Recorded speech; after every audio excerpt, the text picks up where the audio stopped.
औज़ुबिल्लाहिमिनश्शैतानिर्रजीम बिस्मिल्लाहिर्रहमानिर्रहीम अस्सलाम वालेकुम। आज के इस लेक्चर 5 के अंदर हमने रेस्पिरेशन इन फ़िश और रेस्पिरेशन इन फ्रॉग के हवाले से डिस्कस करना है। सबसे पहली चीज़ जो आप इसमें पढ़ेंगे वो ये है कि जो फ़िशेस हैं वो गिल्स के ज़रिए रेस्पिरेशन करते हैं। अब गिल्स कहाँ पर मौजूद होते हैं? गिल्स जो हैं वो फ़िश के हेड और ट्रंक रीजन का जो जंक्शन होता है, मतलब कि आप कह सकते हैं तकरीबन नेक वाला जो एरिया है, वहाँ पर ये गिल्स मौजूद होते हैं। और गिल्स जो हैं वो इस तरीके से मॉडिफाइड हुए हैं कि उनका सरफेस एरिया ज़्यादा होता है, उनका सारा जो सरफेस है वो मॉइस्ट होती है, कि उसके ज़रिए बड़े अच्छे तरीके से बहुत अफेक्टिवली जो है वो गैस एक्सचेंज हो सकता है। कुछ फिशेस के अंदर आप कह सकते हैं कि 4 से 5 पेयर्स होते हैं गिल्स के हवाले से। और ये जो गिल्स हैं अगेन हेड और जो ट्रंक वाला रीजन है जहाँ पर ये आपस में मिलते हैं, वहाँ पर ये गिल्स मौजूद हो सकते हैं।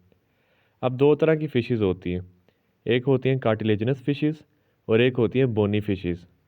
कार्टिलेजिनस फिशेस के अंदर जब ये गिल्स मौजूद होते हैं तो बाहर से छोटे छोटे सुराख दिखाई देते हैं जिनको हम गिल स्लिट्स का नाम देते हैं। और जो बोनी फिशेस होती हैं उन फिशेस के बाहर जो है वो फ्लैप लगा होता है जिसको हम अपर्कुलम कहते हैं।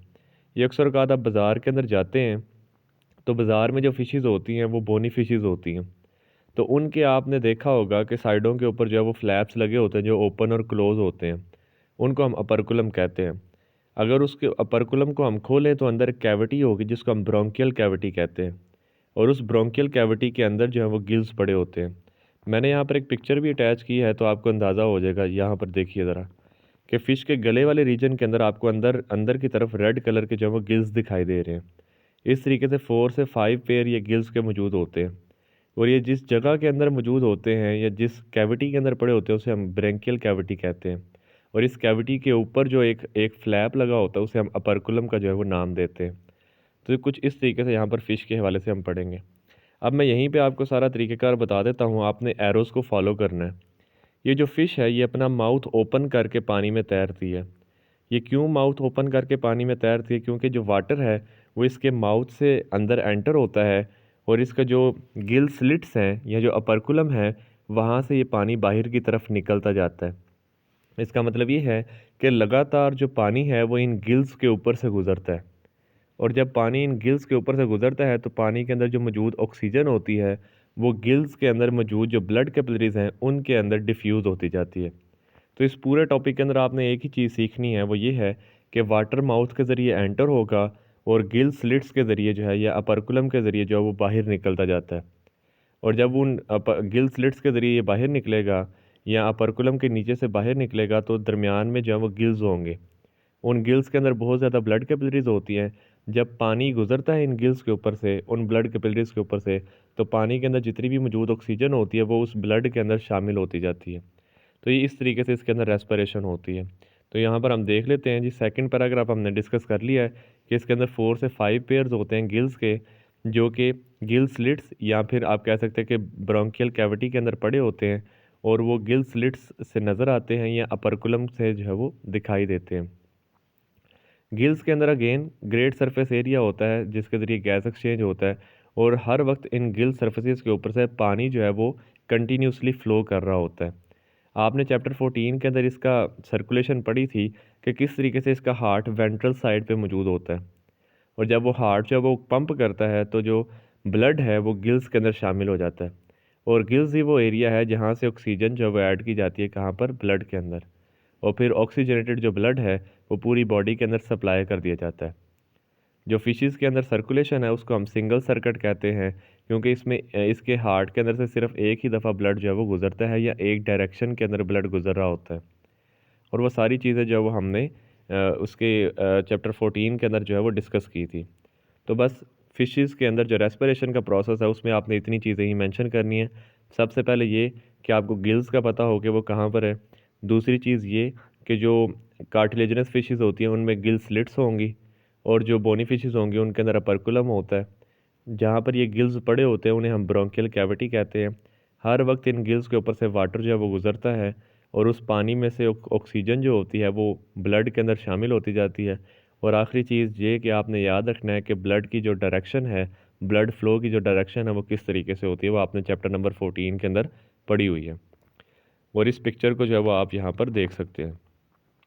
इसके साथ जो हमने टॉपिक साथ में अटैच किया है वो जी रेस्पिरेशन इन फ्रॉग, कि फ्रॉग के अंदर किस तरीके से रेस्पिरेशन होती है। तो बड़ा इंटरेस्टिंग टॉपिक है कि इसके अंदर हमें पता चलता है कि फ्रॉग के अंदर 3 जगह के ऊपर गैस एक्सचेंज हो रहा होता है। पहले उसके लंग्स, दूसरी उसकी स्किन, और तीसरा उसका जो माउथ होता है यानी कि बकल चैम्बर होता है, बकल कैविटी होती है, वहाँ पर गैस एक्सचेंज हो रहा होता है। क्योंकि लंग्स, स्किन और बकल चैम्बर के अंदर बहुत ज़्यादा ब्लड वेसल्स मौजूद होती हैं। ये जो इसका गैस एक्सचेंज होगा स्किन के ज़रिए, उसे हम क्यूटेनियस रेस्पिरेशन कहते हैं।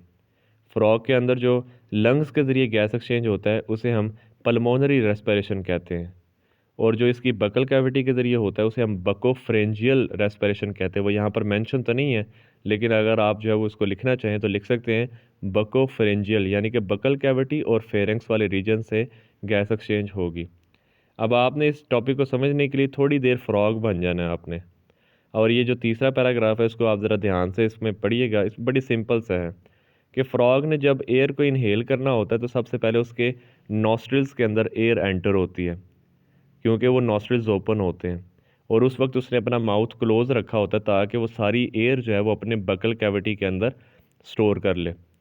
जैसे ही मतलब कि नॉस्ट्रिल्स से एयर एंटर होती है तो उसके बाद उसके नॉस्ट्रिल्स जो हैं वो क्लोज हो जाते हैं, और उसकी जो बकल कैविटी का जो फ्लोर है वो ऊपर की तरफ उठता है ताकि जो एयर है उसको अंदर लंग्स की तरफ पहुंचाया जा सके।